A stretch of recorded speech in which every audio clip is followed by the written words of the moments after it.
यूं पीछे हटना उचित बात नहीं सुंदरी।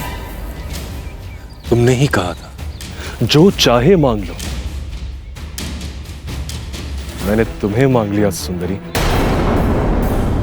मुझे जो चाहिए होता है मैं वो पा लेता हूं, प्रेम से, पल से या छल से।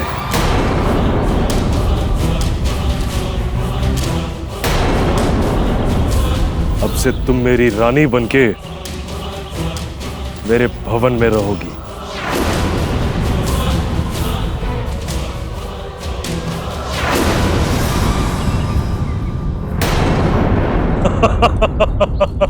अपनी अपनी सीमा में रहो यक्षराज। मैंने तुम्हारी इच्छा पूर्ण की, अब तुम मेरी इच्छा पूर्ण करो। ये तुम अनुचित कर रहे हो यक्षराज। मैं इंद्रदेव से बोल दूंगी। क्या कहोगी देवराज से?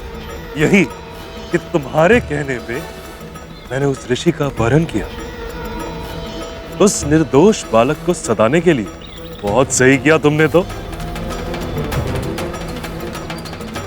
छोड़ दो मुझे, छोड़ दो मुझे यक्षराज। बहुत हो गया, अब शांति से चलो मेरे साथ।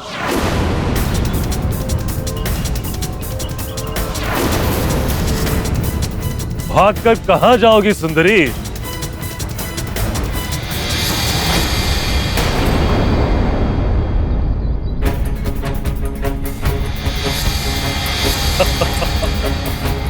छोड़ दो मुझे दुष्ट। रक्षा करो कोई मेरी, बचाओ। मैं हूं ना तुम्हारी रक्षा करने के लिए। सबसे दूर ले जाऊंगा।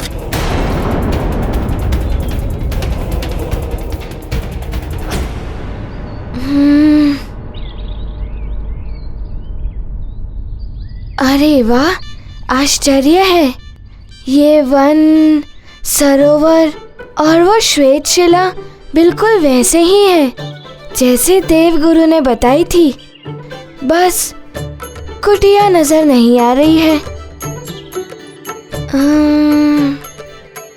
यहाँ आसपास कोई और भी नहीं है जिससे मैं पूछ सकूं कि कुटिया कहाँ है।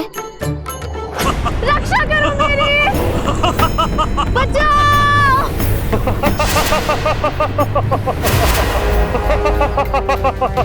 रक्षा करो मेरी, बचाओ, बचाओ। रक्षा करो मेरी, रक्षा करो मेरी। ये सहायता के लिए कौन पुकार रहा है? छोड़ दो मुझे यक्षराज। ठहर जाओ, ठहर जाओ, ठहर जाओ।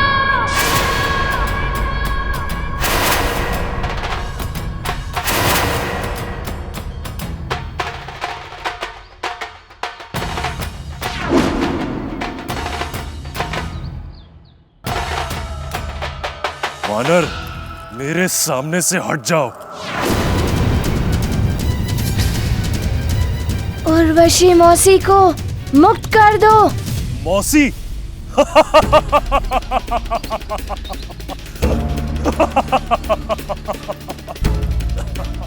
अरे भोले भाले बालक, ये मौसी नहीं तुम्हारी शत्रु है। तुम्हारी इसी मौसी के कहने पर मैंने उस ऋषि का अपहरण किया, जिससे तुम अपनी माँ को श्राप मुक्त करा सकते थे।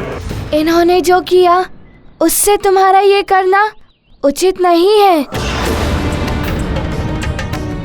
ये मेरी माँ के समान है। नारी का अपमान ईश्वर का अपमान होता है, और मैं किसी नारी का अपमान नहीं होने दूंगा। मुक्त कर दो मौसी को। मेरा मार्ग रोकने का प्रयास मत कर वानर बालक।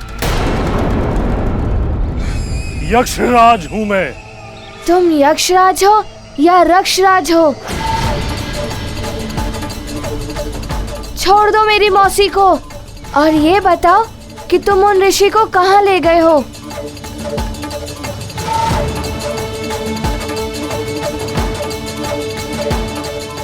ऐसे नहीं मानोगे तुम वानर बालक।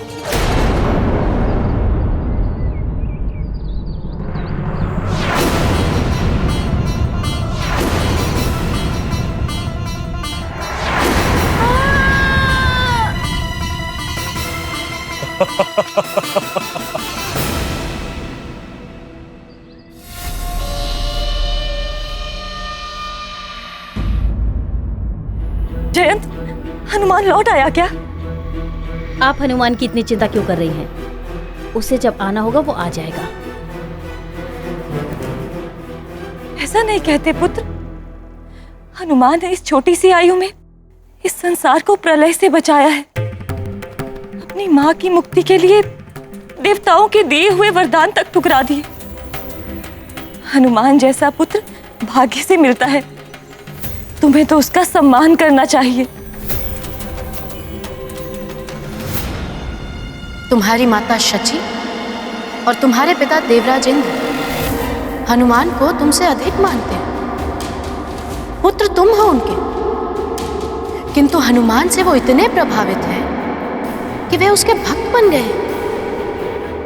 उन्हें तो लगता है कि हनुमान के समक्ष उनका पुत्र जयंत किसी योग्य नहीं। क्या सोच रहे हो जयंत? तुम देवराज के पुत्र हो।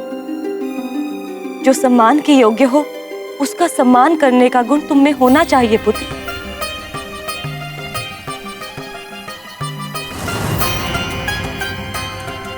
आपको और पिताश्री को तो बस सारे गुण हनुमान में ही दिखाई देते हैं। मैं तो जैसे किसी योग्य हूँ ही नहीं। उर्वशी जी से पूछिए, उन्हें मुझ में भविष्य में होने वाले देवराज के गुण दिखाई देते हैं। देवराज बनाना चाहती हैं उर्वशी जी मुझे। मुझे सब ज्ञात है वानर बालक। तुम्हारे पास वरदानों की बड़ी बड़ी शक्तियां थी, किंतु तुमने अपनी मूर्खता से सब त्याग दिया। अब बिना उन शक्तियों के ना तो तुम मेरा कोई अहित कर पाओगे और ना ही मुझे रोक पाओगे।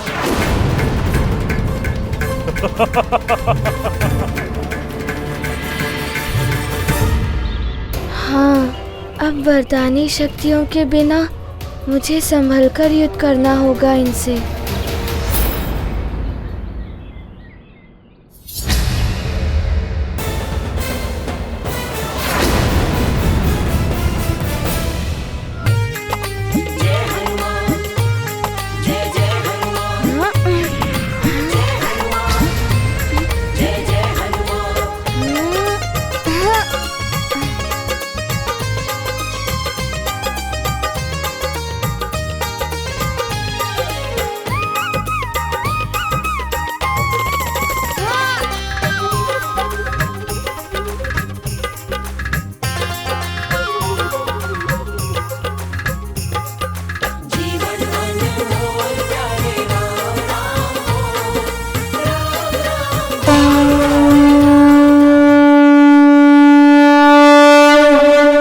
चलिए मौसी जी।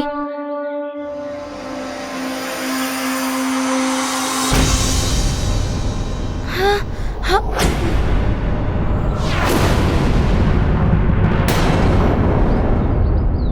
वानर, इतना सहज नहीं है उर्वशी को मुझसे मुक्त कराना।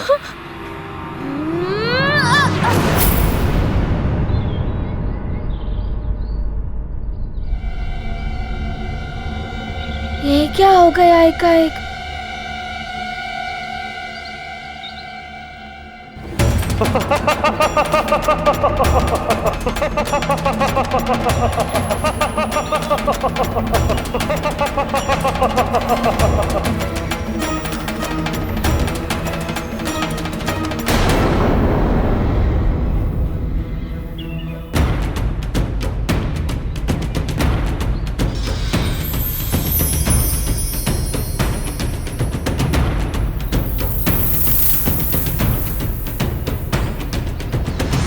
अब क्या करूं मैं? समय रहते ही मैंने ऋषिवर को नहीं ढूंढा तो माँ भी मुक्त नहीं हो पाएंगी।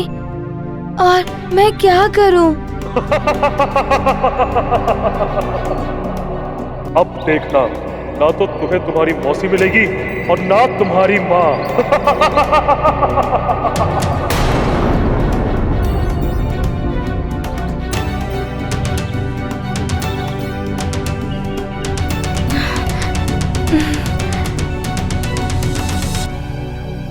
अब तो तो 2 ही दिवस शेष हैं। मुझे शीघ्र ही यक्षराज को ढूंढकर उर्वशी मौसी और ऋषिवर की रक्षा करनी होगी, नहीं तो मेरी माँ मुक्त नहीं हो पाएंगी। मेरी माँ का आशीर्वाद मेरे साथ है और माँ का आशीर्वाद जिसके साथ होता है उसे सफलता अवश्य मिलती है।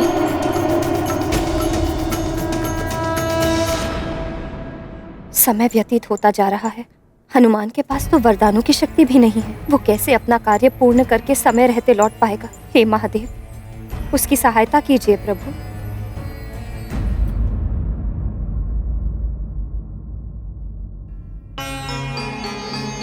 मुझे हनुमान की इतनी चिंता लगी हुई है। अंजना तो हनुमान की माँ है, उसके हृदय की पीड़ा तो अथाह होगी।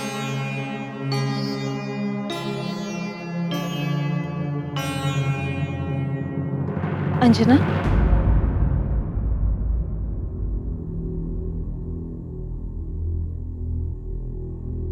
प्रणाम देवी शची। प्रणाम। चिंता मत करो, हनुमान अपना कार्य पूरा करके ही आएगा।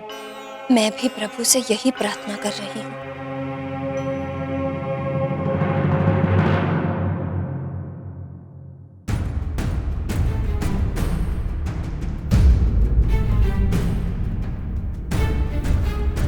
क्या हुआ है रावत?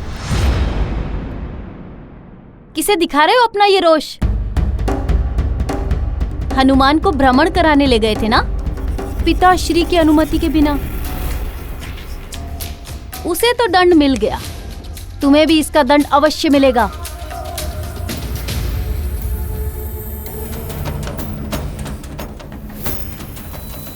और हाँ, मुझे बड़ी चिंता हो रही है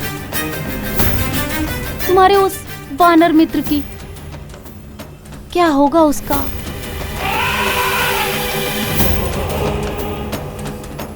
उर्वशी ने तो उसे ऐसा उलझाया है कि वो सारा समय उस ऋषि को ढूंढने में लगा देगा। कुछ नहीं कर पाएगा वो।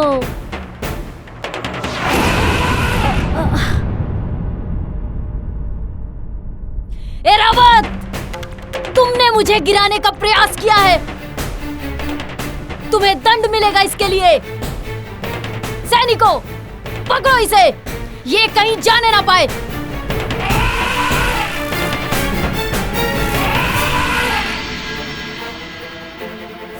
ये तुमने उचित नहीं किया है रावत।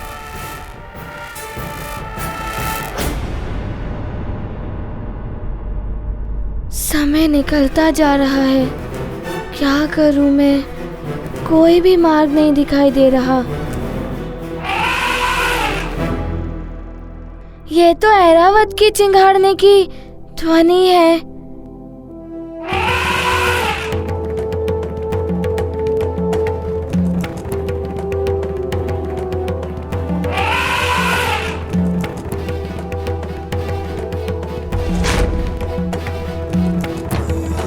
मित्र ऐरावत, अच्छा हुआ तुम यहाँ आ गए।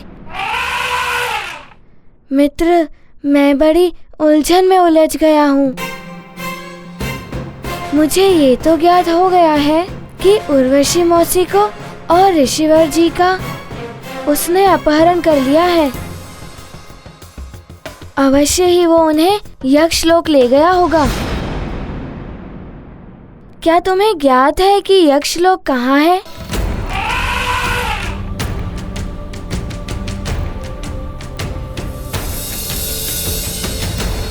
नहीं मित्र ऐरावत, मैं तुम्हारी पीठ पर पुनः बैठा तो तुम्हें दंडित किया जा सकता है। मित्र, मैं तुम्हें संकट में नहीं डाल सकता। क्या हम दोनों साथ साथ चले उड़ते हुए?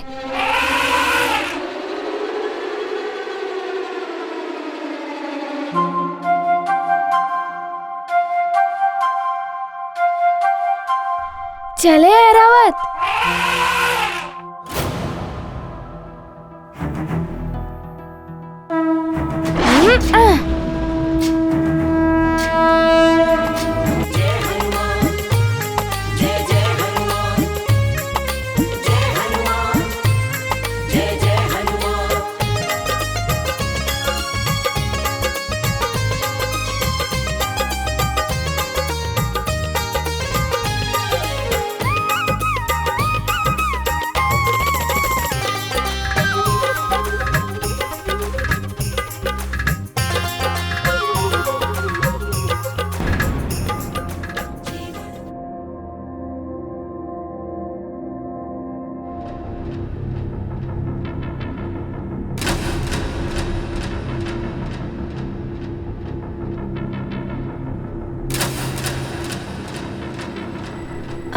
अच्छा, तो ये है यक्ष लोक का द्वार।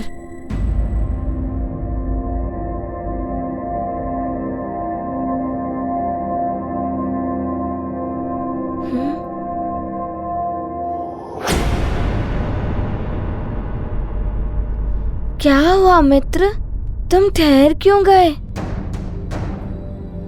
क्या तुम आगे जाना नहीं चाहते?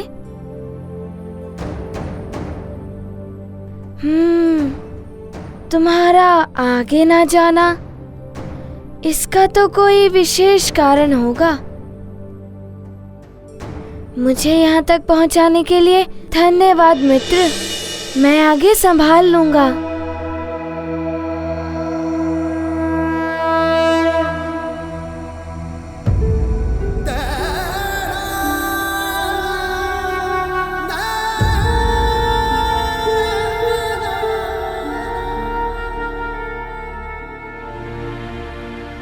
तुम चिंता मत करो मित्र, मैं उर्वशी मौसी और ऋषिवर जी को लेकर शीघ्र ही लौट आऊंगा।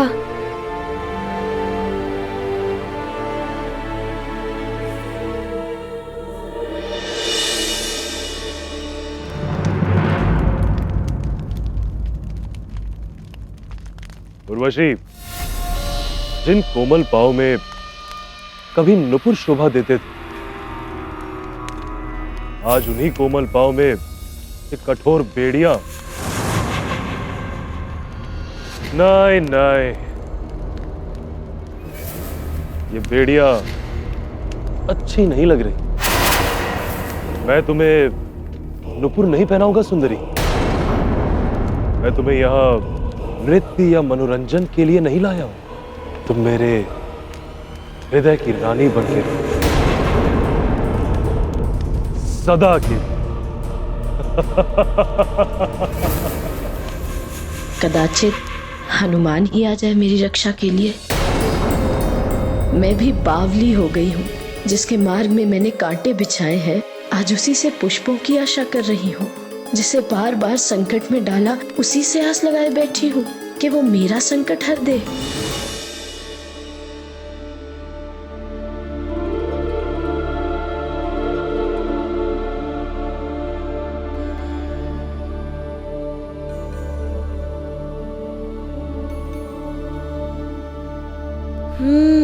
तो यही है यक्षलोक का द्वार, बड़ा ही अद्भुत है।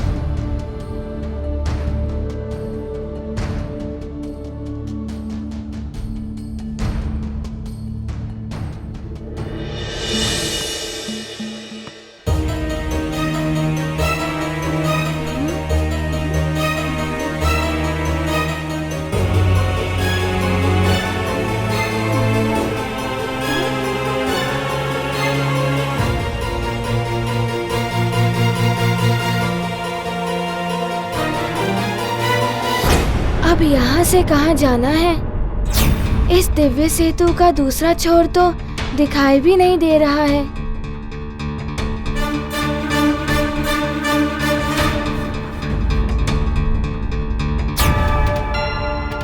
वैसे भी मैं विलंब नहीं कर सकता। मैं उड़कर दूसरी ओर चला जाता हूँ।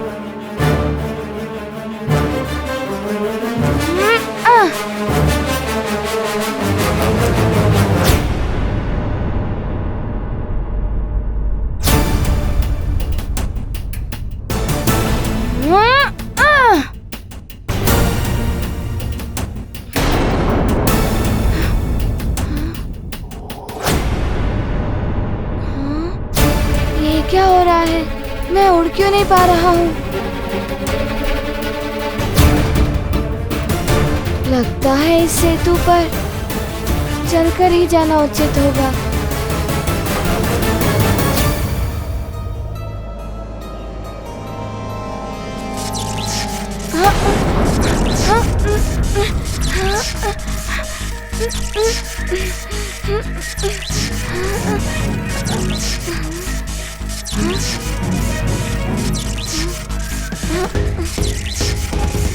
ये क्या होने लगा है एकाएक?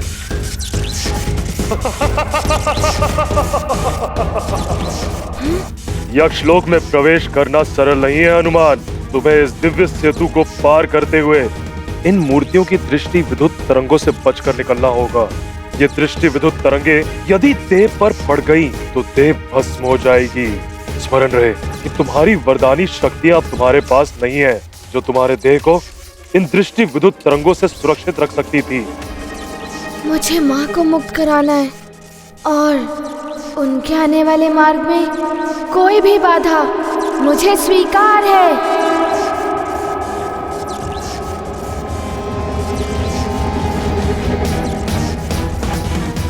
इन दृष्टि विद्युत तरंगों की चाल को भली भांति समझना होगा, तभी इनसे सुरक्षित होकर निकल सकता हूँ।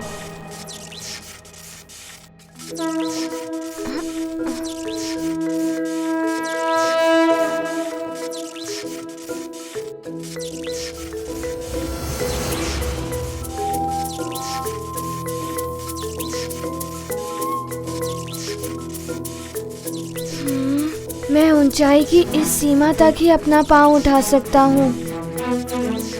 इसका अर्थ है कि इनकी मायावी शक्तियाँ इस दिव्य सेतु की मायावी शक्तियाँ इतनी ऊंचाई तक प्रभाव नहीं डालेंगी। मेरे पास वरदानी शक्तियाँ नहीं है तो क्या हुआ? माँ के द्वारा दी हुई एकाग्रता की सीख मेरी इन विद्युत दृष्टि तरंगों से तो रक्षा करेगी।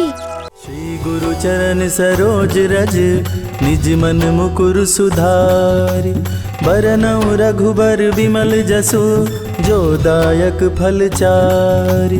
बुद्धिहीन तनु जानिके सुमिरो पवन कुमार, बल बुद्धि विद्या देहु मोहि हरहु कलेश विकार। इतनी ऊंचाई तक तो उड़कर निकल सकता हूँ मैं। सावधान हनुमान, तुम चतुराई से कार्य सरल बना सकते हो तो हमें भी बाधाएं बढ़ानी आती हैं।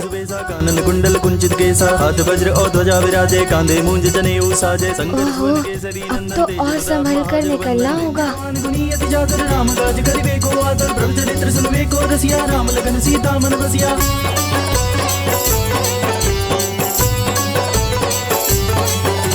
सूक्ष्म रूप धरि सियहि दिखावा, विकट रूप धरि लंक जरावा। भीम रूप धरि असुर संहारे, रामचंद्र के काज समारे। लाए सजीवन लखन जियाए, श्री रघुवीर हर्षि उर लाए। रघुपति कीनी बहुत बड़ाई, तुम मम प्रिय भरतहि संभाई। सहस बदन तुम रोजस गावे। अब और आगे बढ़ पाना तुम्हारे लिए कठिन होगा वानर हनुमान। जम कुबेर दिगपाल जहाते, कवि कोविद कहि सके गाते। तुम उपकार सुग्रीव कीना, नाम मिलाए राजपद दीना। ये तो बहुत तीव्रता से आ रही है।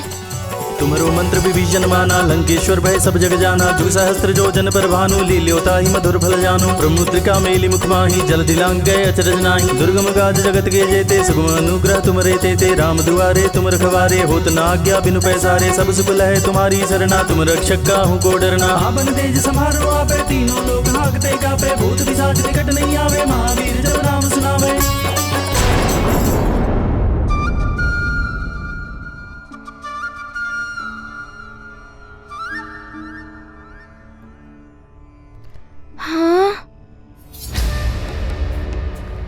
मुझे तो लगा था उस दिव्य सेतु के दूसरे छोर पर यक्षलोक होगा, किंतु यहाँ तो एक पर्वत है।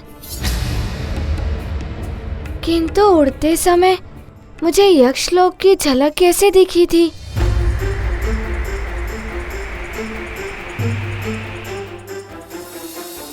तुमने मायावी सेतु को पार कर लिया हनुमान, किंतु इससे आगे नहीं बढ़ पाओगे।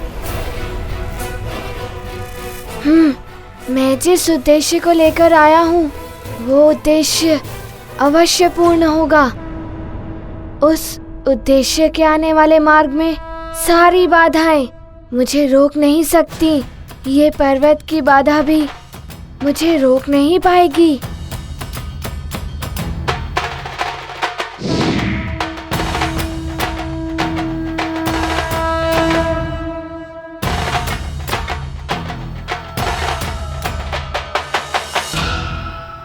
उस चट्टान पर रुककर देखता हूँ कि मुझे किस ओर जाना है।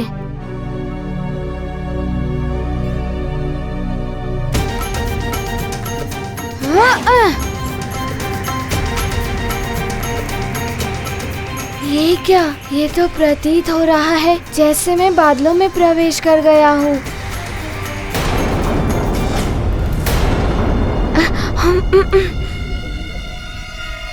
अच्छा, तो ये पर्वत नहीं है, एक भ्रामक आवरण है यक्षलोक का, जिससे कि यक्षलोक सबसे छुपा रहे।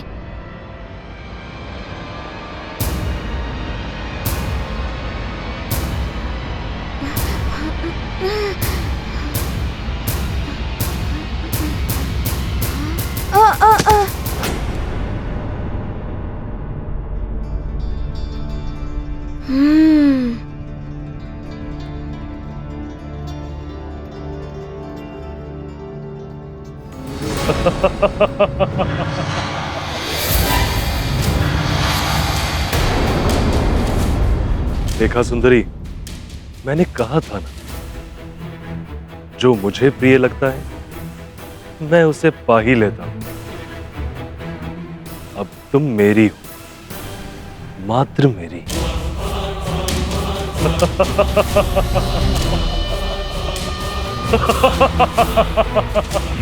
यक्षराज की जय हो। क्या समाचार लाए हो सेवक? यक्षराज, वो वानर बालक हनुमान यक्षलोक में प्रवेश कर गया है। उसका स्वागत करो और बड़े प्रेम से उसे मेरे निकट लेके आओ। जो आज्ञा यक्षराज। जाओ।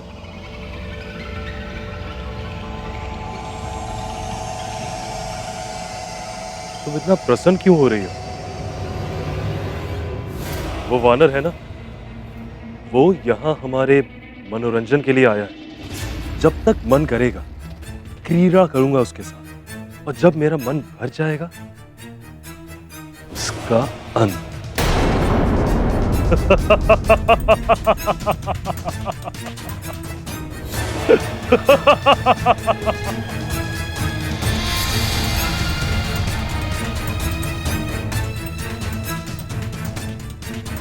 उर्वशी, तुम देवलोक में सबका मनोरंजन करती हो, आज यक्षलोक में मैं तुम्हारा मनोरंजन करवाता हूं।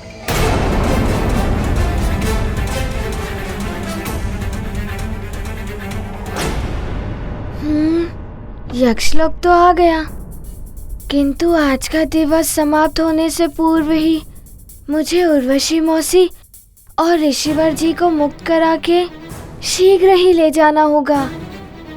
ना जाने वो कहाँ होंगे।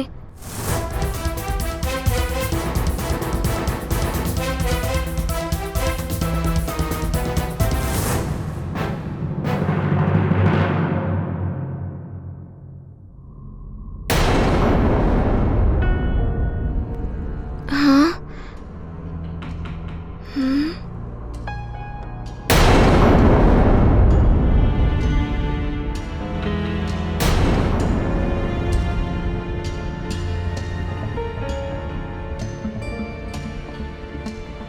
ये क्या?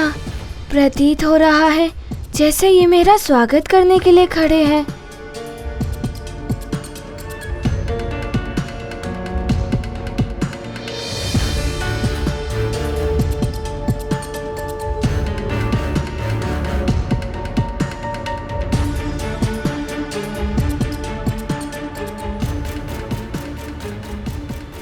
ये आप क्यों कर रहे हैं? क्या पुनः कोई चुनौती मेरी प्रतीक्षा कर रही है क्या? चुनौती प्रतीक्षा नहीं कर रही है, प्रतीक्षा आपकी हो रही है हनुमान। मैं यक्षलोक का प्रधान सेवक हूँ, आपका यक्षलोक में स्वागत करता हूँ। प्रणाम। प्रणाम प्रधान सेवक जी।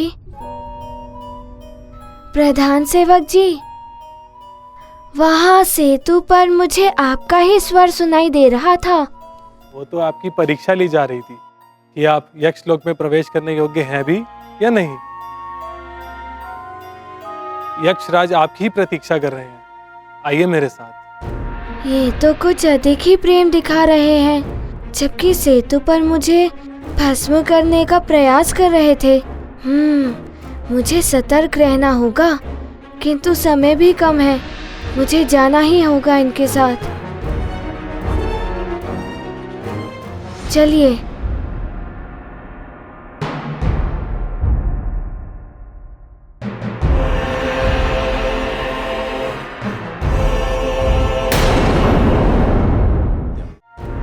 लंकेश की जय हो। बोलो गुप्तचर, क्या समाचार लाए हो?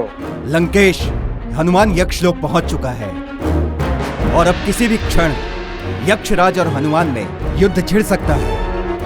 हनुमान की वरदानी शक्तियां तो अब नहीं रही, फिर भी यक्षराज की सहायता के लिए हमारे सर्वश्रेष्ठ महाबली योद्धाओं को यक्षलोक भेज दो। इस बार मुझे हनुमान की पराजय चाहिए। प्रणाम। प्रणाम।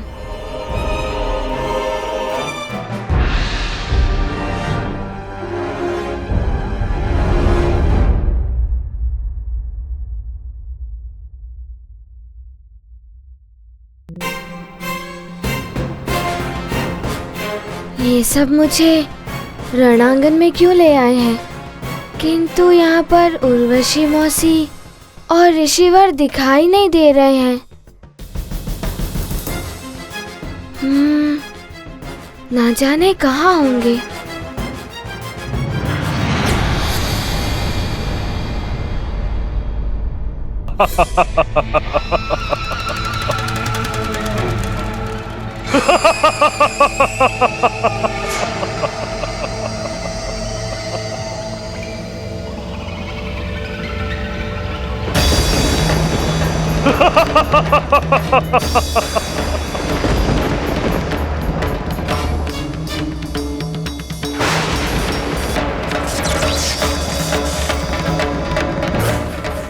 वाह वानर बालक वाह! यक्षलोक में प्रवेश करके तुमने अपनी वानर बुद्धि का परिचय तो दे ही दिया। इतनी बड़ी मूर्खता कर दी, स्वयं ही मृत्यु के मुख में चले आए।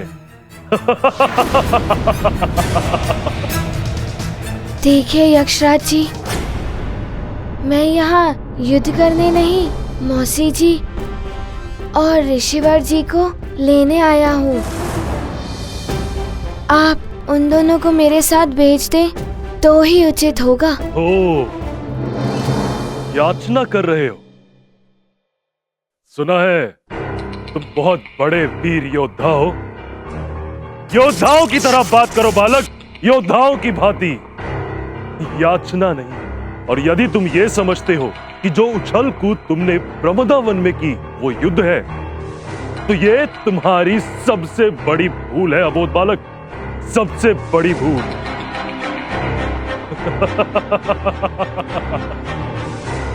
देखिए यक्षराज जी, मेरे पास समय बहुत ही कम है। आप शीघ्र ही बता दीजिए कि उर्वशी मौसी और ऋषिवर जी कहाँ हैं। यही आपके लिए उचित होगा। ऋषि और उर्वशी तुम्हारी मौसी,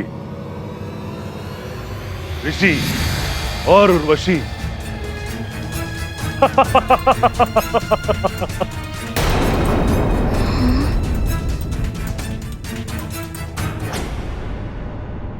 ऋषिवर, मौसी जी,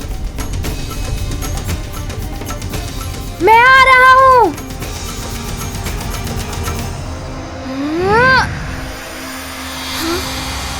ये क्या? ये एकाएक लुप्त कैसे हो गए?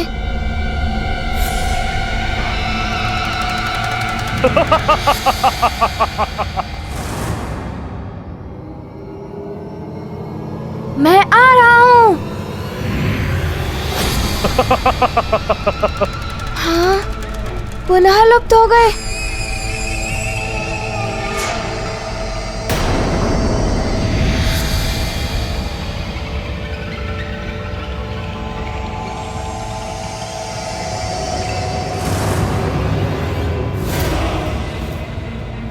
यक्षराज, मैं आ रहा हूँ मौसी जी। हाँ? ये स्वर्ग का इंद्रासन नहीं है बालक, जिस तक तुम बिना अनुमति के पहुंच जाओगे। ये यक्ष लोक है। इन तक जाने के लिए तुम्हें मेरी अनुमति की आवश्यकता पड़ेगी, और अनुमति वो मैं दूंगा नहीं। भूल जाओ अपनी मौसी और अपनी मां को भी।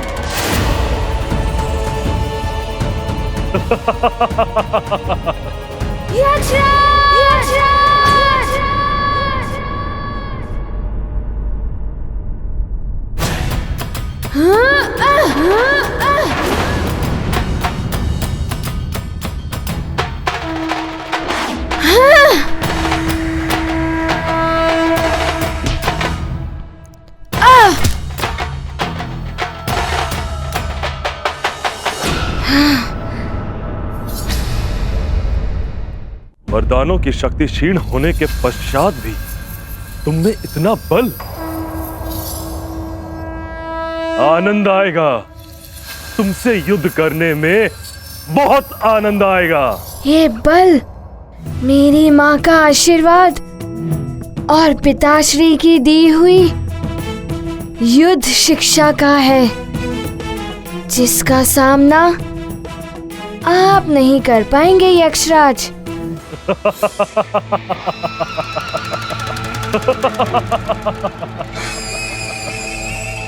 देखते हैं।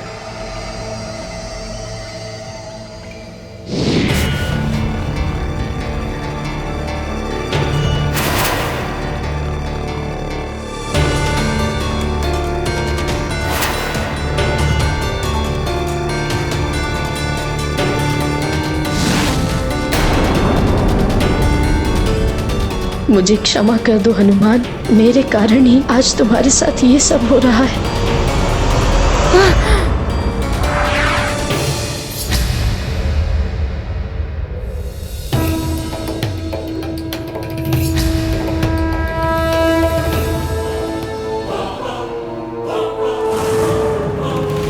मेरे अगले प्रहार से तुम भी इस गदा की तरह स्तंभ में समा जाने वाले हो।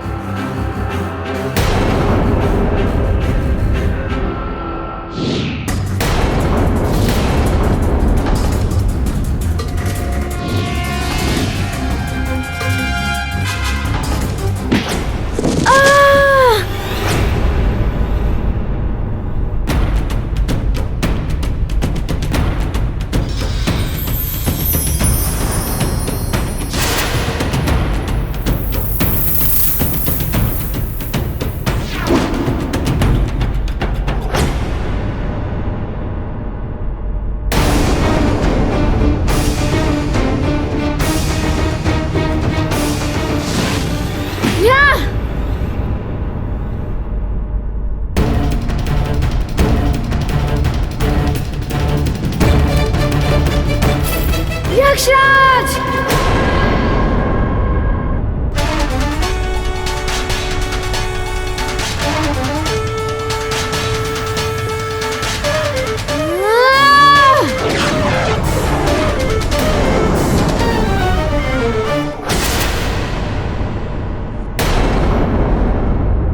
अब देखना तुम्हारे ही वार से कैसे मैं तुम्हें ही मिटाता हूं।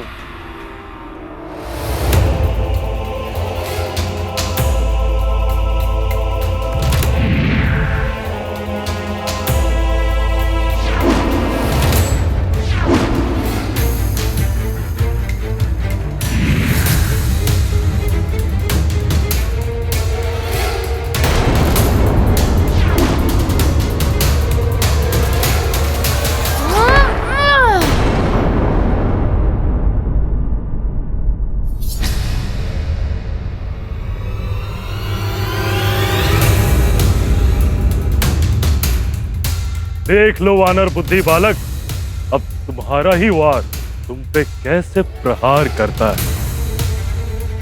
अब या तो ऋषि की हत्या होगी तुम्हारे हाथों, या ऋषि का श्राप।